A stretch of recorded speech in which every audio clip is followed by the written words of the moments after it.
All right, listen up, everyone. In case this hasn't reached you yet, something really heavy just came out. Funky Deniva posted on Instagram and revealed that he's been diagnosed with prostate cancer. It's heartbreaking news, and a lot of people are still trying to process it. All right, guys, so I just got back from the urologist, and let me preface with I'm sharing this information for educational purposes and not for sympathy, but I have stage 1 prostate cancer. They did 12 biopsies, and 2 of them came back cancerous. 1 of them came back suspicious or inconclusive. It is very, very early. He mentioned something about a Gleason score and that mine was extremely low. So he's like, you caught it at the earliest of early phases, which is a good thing. He's going to send off my, blood work or biopsies to do some genetic testing on it to determine if it's a slow growing cancer or a fast growing cancer. So we can then begin to explore what our treatment options were. I fast forwarded, asked him what are my treatment options. He said radiation, some experimental drugs, and surgery by robot. And I just went ahead and told him, I don't need to wait for anything to come back. Let's just go ahead and remove it, do a surgery by robot. And I have an appointment on December 8th with the robot doctor to set up surgery to get it removed. Granted, they gave me a book to read or whatever, and I'll, read over it tonight and across the week. But right now, with very little education, my gut just tells me cut it out. I want it cut out. I don't want to go through radiation and all of these other things. So that's what's going on with me, guys. Don't cry for me, Argentina. Yes, I'm a little down about it, but I'm about to take a nap, and I'll be fine. So here's what he explained. He's been diagnosed with stage 1 prostate cancer. The doctors performed a total of 12 biopsies, and out of those, 2 came back positive for cancer, while another sample was labeled as suspicious or not fully conclusive. Now, there is some reassuring news in all of this. He managed to discover it very early, and his Gleason score is extremely low. If you're unfamiliar with that, the Gleason score is basically the scale doctors use to figure out how aggressive a prostate cancer might be. A lower number is what you want, because it means the cancer is slow-growing and less likely to spread rapidly. So, when Funky said his score was really low, that means he found it at one of the safest windows possible.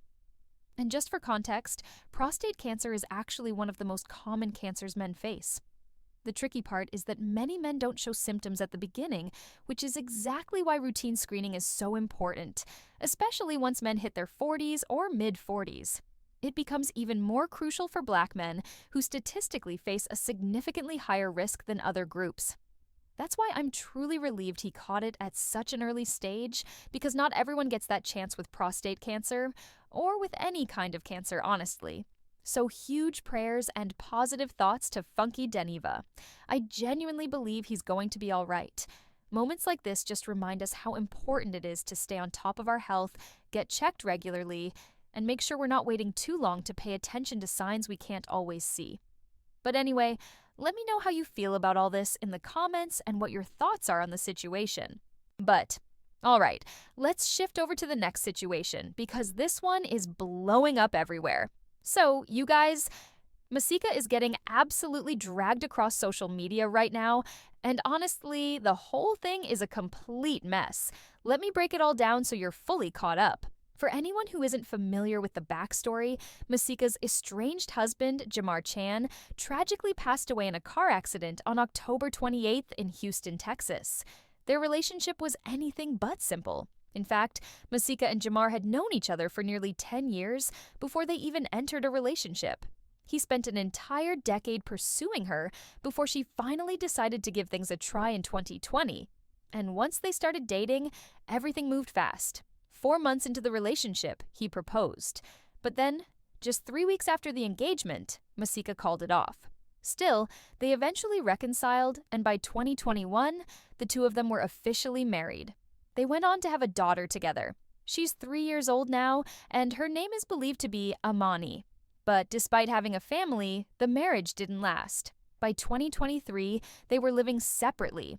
And early in January of 2024, Masika actually filed for an annulment. So, when Jamar passed away, it completely shook her. She was understandably heartbroken. His funeral took place on November 8th at a church in Houston, and that's where everything took a dramatic turn. Yesterday, Masika uploaded around 20 photos from the funeral to her Instagram. And these weren't just regular pictures. They were deeply emotional shots. Photos of her crying, breaking down, collapsing in grief at the service. Images from the viewing, from the procession, all raw and personal moments captured and shared publicly. And the internet wasted no time. People immediately began dragging her, calling out the pictures and questioning why she chose to post them at all. The backlash came fast, and it has not slowed down. People online immediately started criticizing her, saying the whole thing felt staged and attention-seeking. Comments were pouring in like, "This is performative," and "Why would anyone do this?" Others called it tacky and questioned why someone would hire a photographer to follow them around during a funeral, taking pictures of them crying. Masika didn't stay silent, though. She fired back on her Instagram story with a message that said, "If you have a problem with anything I posted on my page involving my husband, my wife, my kids, or literally anything I invite you to, go F yourself and unfollow me. I will not be explaining myself in any way, shape, form, or fashion to a single soul." She also added a note to the people who have been standing by her through everything, saying, "To everyone who has supported me and my kids, I can't thank you enough. You have carried me on your backs. Please continue to check on us. Just showing up is worth more than gold." But things got even wilder right after that. Out of nowhere, Jamar's own brother jumped into the situation and basically called her out publicly. He claimed she didn't shed a single tear over Jamar's death and insisted the funeral photos were nothing more than an act. On his Instagram story, he tagged her and wrote, "You goofy broke bum 304. You ain't shed one tear about my little brother's death. Make me expose your ass for real. For real." This kicked off a full-blown back and forth between Masika and Jamar's brother. She came back swinging on her IG story, posting, "Big effing clown. You're a broke-a-bum-babe fan, begging me to call you and follow your BA. Meanwhile, you gossiping about me in the group chat with 6 more bands." Then he responded again, trying to prove he wasn't lying. He said, "Call me. I'm here with the mother in Houston. This his brother. We went out together with you." And he added another message that said, "Sis, please call me tomorrow. We need to talk seriously about this tragic ish. I miss my bro man and he told me to tell you something if something ever happened to him." The whole situation just kept escalating, and the internet was watching every second of it. After that, Masika kept pushing back. She posted another message saying, "You fake as F. How you begging me to hit you but talking ish about me on the other side." Then she shared screenshots of him talking trash about her behind her back. And she added even more to her post, saying, "You gonna spit on me? You need security at the funeral to hold you back? Really? 'Cause the way you was all up in my face smiling and giving me hugs and praises, I thought you was about to pick me up. Big fan. You're going to expose me for what? For being a real effing wife. Something you be made ends will never have. How you blowing up my phone every day? Hope snake but talking like this about me while you really kissing my A in real life." Then she shared part of his messages where he was telling someone, "Say man on some real is bro, when I go to this funeral, I'ma expose her so y'all be ready to fight. If them security ends run up on me, that is illegal, bro. Say man, F this ish for real for real." So clearly, something happened behind the scenes. Maybe a decision Masika made regarding the funeral arrangements that really upset him. But from the way everything unfolded, it doesn't look like he actually talked to her directly about it. Instead, he let it build up until it turned into this public mess. Masika fired back again and said, "You want to effing follow, but I'm planning a funeral. BF you fanned out in." And honestly, she wasn't lying. He did ask her for a follow. He later responded, trying to explain himself.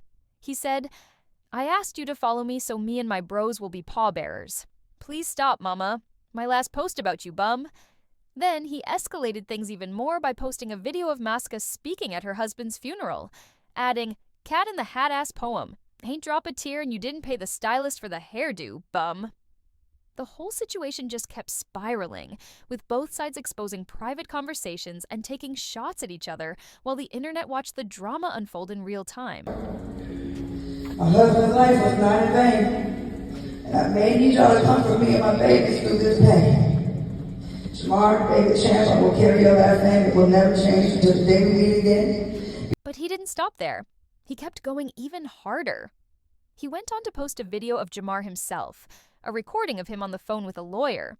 And in that clip, Jamar was actually trying to start the process of divorcing Masika. It was clear he wanted the world to see that things between Jamar and Masika were already falling apart long before his death.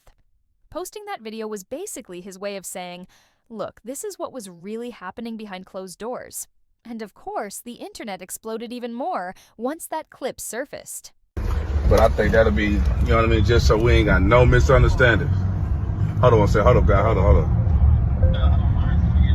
Yeah, that's what I'm saying. And things continued to escalate even more. According to him, Masika didn't just clap back online. He claimed she actually got people coming after him. He said that now she supposedly has folks from out of town calling his phone and threatening him. He posted a message saying, "Say, you know who little bro call when it was smoke, right?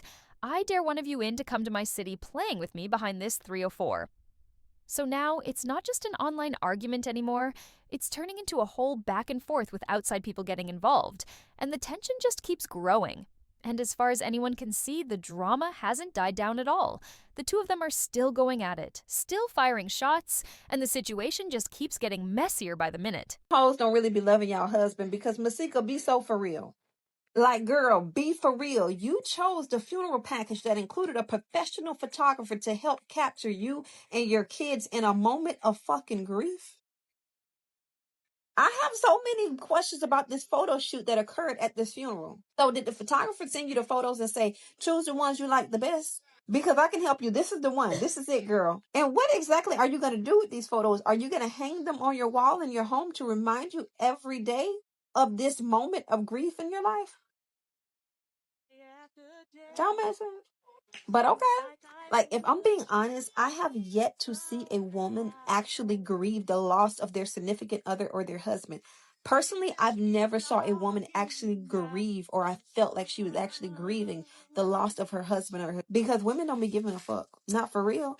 I've only ever saw two women that I felt were actually grieving the loss of their significant other, and that was Nunu, whatever her name is, Lauren London, and Judge. Hey y'all, so I recently came across Masika's page on Instagram, and no, I'm not here judging. I'm not here judging her at all, because I do understand that grief is very messy.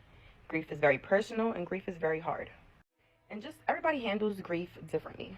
But it made me really sit down and think about something. You know, social media is a platform where we build our brands, we share our journey, we uplift each other. And you know, that's a beautiful thing. That's a beautiful thing. But I do feel like there comes a time where you do have to step back from the camera. Especially when we are going through something that is literally breaking us inside. Like losing a spouse or losing someone you love, that is a pain that you cannot filter. You can't caption it. You can't aesthetic your way through it. So seeing her post pictures crying with her kids, I don't know, it kind of threw me off. Not in a she's wrong way, but more like a damn, like this world, this life really pushes you to be present publicly, even through your darkest moments. Like, I don't know, like, are we really healing? Are we really trying to heal? Are we trying to perform the healing? Like, I don't know. I just feel like some people do deserve privacy. And not necessarily because other people can't relate, but it's like your heart, y'all need time. Y'all need time away. Y'all just need that space, that moment that the internet can't give you to really just be one or just be alone with yourself. This is my opinion, you know, I could be tripping, but, you know, does anybody else feel like? If you may know, Masika Kalisha's husband, Jamar Champ, recently passed away from a car accident. If you don't know, Masika was a former cast member on Love and Hip Hop LA. Masika has recently posted pictures from Jamar Champ's celebration of life, his funeral, and it has the internet talking because people are saying this is attention seeking. Now, these pictures did throw me off guard, but then I thought, who am I to tell her how to grieve?